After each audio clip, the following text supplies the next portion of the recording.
song's about my dead sister.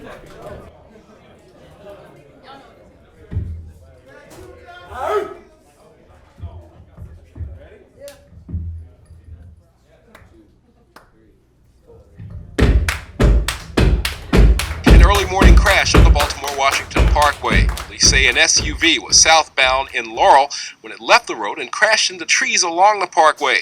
The force was great enough that some occupants were ejected, others were trapped. 2 people died at the scene. A third occupant, a toddler, died at a hospital shortly after. It was one of several. It took about a week, I think, before he actually came forward and told me what the song was actually about. And that's when we were like playing pretty consistently together. And I learned about his sister, and it told me a lot. The way the song kind of came first, and then the story of the sister, the full story of the sister came second. It said a lot. It told me that that was a way of him kind of moving through. It was a way of him expressing. And isn't that the way that always, you always hear with artists, artists always need to find a way through music or through their medium to express, when words are not enough.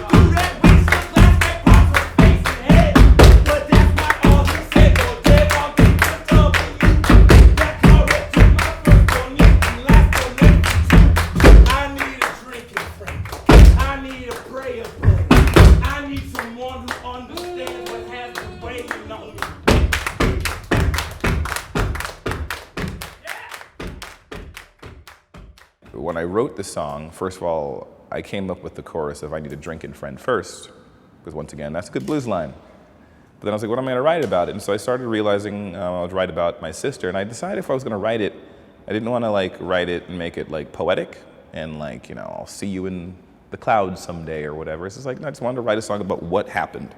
Here are the series of events that happened. The full name of the song is More Dead on the BW. The BW Parkway is the Baltimore-Washington Parkway back in DC, where I'm from. And that's where my sister, my niece and nephew died in a car wreck. They were coming home from, I actually had to look up the date because I'm not really one for remembering anniversaries of death kind of thing. It's kind of when my people I love were dead, that's it. I'll remember the birthday, obviously, but I try not to dwell on it too much. But it was August 2011, and they were coming home from a trip to Jamaica. My sister was born in Jamaica, it's my big sister, and there was a car full of kids. And I don't know the full circumstance, nobody does, but what was the point of view I wrote the song around and what was being said at the time is that they must have gotten some argument, and dude just fucking took that car, and just drove it into a tree. And so my sister, with her baby, just flew out the windshield with my niece. And he survived. He had his seatbelt on. And my niece, Amani, who now was being raised by my mother and father, she survived also. My nephew, Traden, suffered. He was in a coma for a while and suffered, I think still has memory issues, so brain issues. And I think also his femur snapped, but he's walking fine now. And the other kid, I think, was laying down low, and I think just knocked his teeth out. I'm sure it was his baby teeth, I'm not really sure. And so, that's what the song's about.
of the things I learned about it, about myself dealing with grief, is that I wasn't sure if I didn't do it well, or did extremely well, because I didn't cry a lot. You know, it felt like a normal reaction. I cried once, and I was at their funeral when they closed the casket, and like in that moment where you realize you'll never see that person again, you know. And it was like it was also an insane funeral where it was like 2 coffins and like my sister holding her like dead baby. Like it was just a really intense experience, you know. It's natural, and it's also something that we reject a lot, I think, too. As humans, especially as grown people, you know, you're often taught that crying is weak, that expressing is weak, and especially for men, especially for Black men, you know, it's seen as weak, that expression. But there's something so powerful and organic and natural about it. We also really started working on the band around the time this happened, and I remember feeling sort of lost. Like I had all this energy, I didn't know what to do with it, and I think a lot of that sort of formed the energy of the band, you know. Well, I mean, we started this band in a place called the Dive Bar up at 101st and Broadway, and the owner one day saw me with my guitar, and he was like, "Hey, why don't you play in my bar?" And I was like, "Sure, if you'll pay me some money." So he paid me like $25 a night, like on Mondays, and I'm sure what he was expecting and what most people do is like a little acoustic set, and Sheree and I pissed off so many people. Every Monday, pissed off the bartender, all their people would leave. Because at first it was terrible. Like our first day we brought in a practice amp. I plugged my guitar into it. There were 3 adapters, so Sheree could like plug her mic into it. We just blasted out of that one thing. But eventually over the 6 months of being there, we shaped, you know, what's now our act. And I think writing that song and also doing, it was just sort of something I was doing with my energy. I think it was part of the processing. Because like there was a real aggression in the way I was doing it in retrospect. Like I knew I was pissing people off and I was like, I don't give a fuck you. I want to do something interesting and I'm going to come here every week until the owner tells me to leave. If you hate, like I don't care, the stakes are really low, what are you going to do, shoot me? Like, or I'm going to have to be told to leave? I don't care if I leave, I'm told to leave. But yeah, I think it was all a part of just a thing I was going through. Like I was drinking too much. I was just needed something to do with my energy, I guess. I don't think have had many conversations about that since. But I learned a lot about him and how he felt about the experience and where he's been since in the performance of it and in the development of the song. And I will say, up until More Dead, we were experimenting with sound and what do we talk about as a band, and you know, playing with sort of typical blues topics and you know, and dirty songs or love songs and all sorts of different topics. But I think More Dead took it to a new level, and it's a blues song. But it's a different kind of blues song that I don't think I've ever quite heard before. And I don't think a lot of people have heard before, but a lot of people could relate to. And so I think he did something pretty great with it. Before I do the song, I always say this is a song about my dead sister. And that's pretty much what it means. And I choose to say it's about my dead sister, not for my dead sister, or dedicated to my, it's like this is a song, because that's what it is. This is a song about my dead sister. Part of me feels like me saying dead sister is some sort of, it's a weird defense mechanism. I don't quite know why I do it, but I feel like, I was just talking to someone about this. I don't really quite know how to process it in my waking mind. And like, so when I tell people that story and there's that immediate look of like empathy or sympathy or whatever on their faces, I really don't know what to do with it. I just kind of, I'm always going, yeah, people die. Because I don't know how to deal with whatever that is, especially since this is years back now, you know what I mean? And so yeah, it's a shocking story, but like, you know, this is like my real life. And so like when people do that, this is sort of just a cold sort of like, yeah, she's dead, it's fine.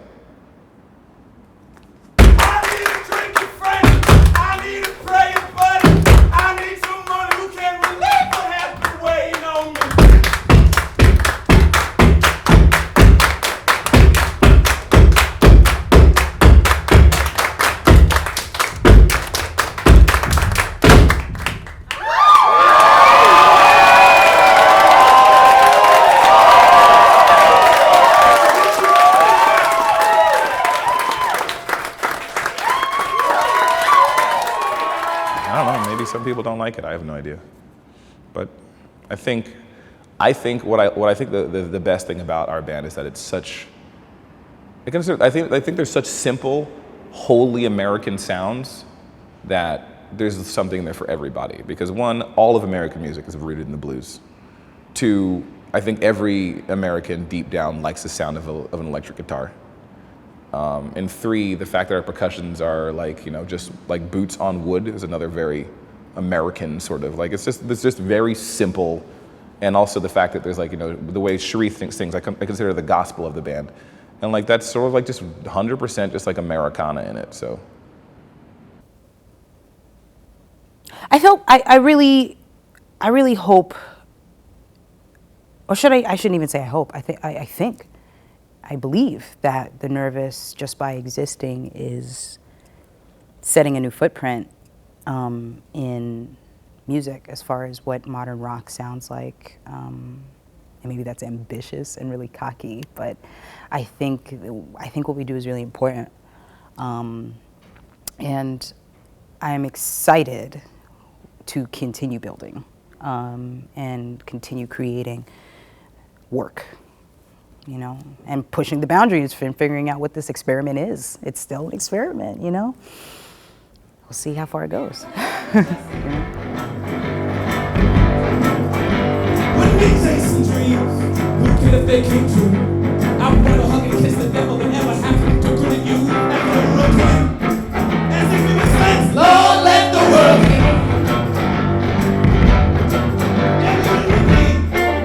Such a relief if the world would just end. It wouldn't be such a relief if the world would just end.